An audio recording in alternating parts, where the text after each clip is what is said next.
Hello mga tropa. Ayan, wala na muna tayong intro mga tropa.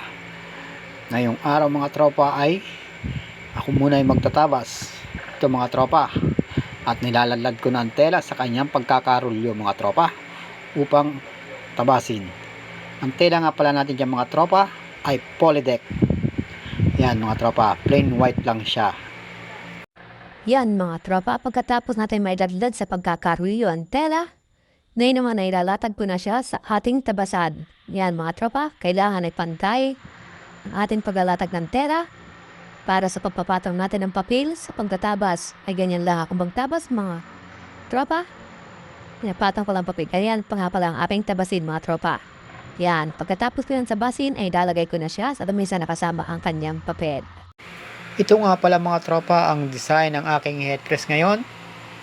Plain na black lang siya mga tropa na may nakalagay na larawan ni Floji. Ayan siya mga tropa. Maraming salamat mga tropa sa panonood. Thank you!